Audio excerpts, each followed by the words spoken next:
namimiss kita, kailangan ko ng ganito, kaya ayaw kitang payagan. Tapos ang sagot naman niya, total wala naman ako dyan, edi gumamit ka muna sa iba. Ha? Susunod mo o hindi? Sinunod ko po. Masunurin pala ito, sir. Okay, so gumamit ka, isa.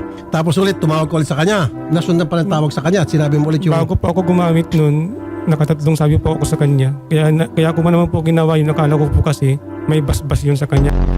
Sabi ko, hindi pa naman uli ang lahat, kahit kakubuntis ka pa, bumalik ka lang sa akin. Total naman, naalis ka sa 22, siguro naman sa 2 years na yun, maghilim ang puso mo. Ayaw kong mapunta ka sa iba, ayaw kong mawala ka sa amin. Mahal na mahal kita. Kahit ako man nagkasalan ng 10,000 o ilang libo, ikaw pa rin nasa puso ko. Hindi na po. Sige na.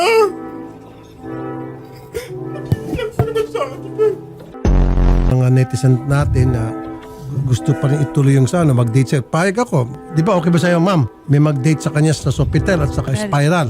Okay sa'yo, hindi ka maselos? Hindi. Happy pa ako para sa kanya. Oh!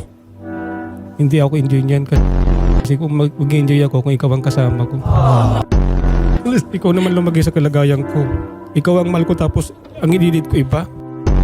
Hindi ba tapos hindi ka rin masaya? Alam mo ikaw ang gusto ko.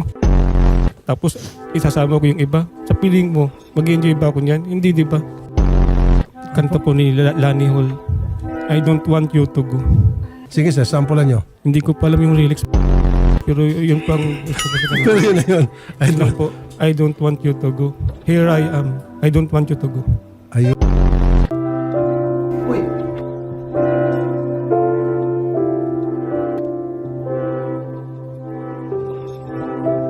My love for you will always be my first and second priority. This love of mine belongs to you, for life has no meaning without you. Ako naman pang. Nagdurugo ang puso ko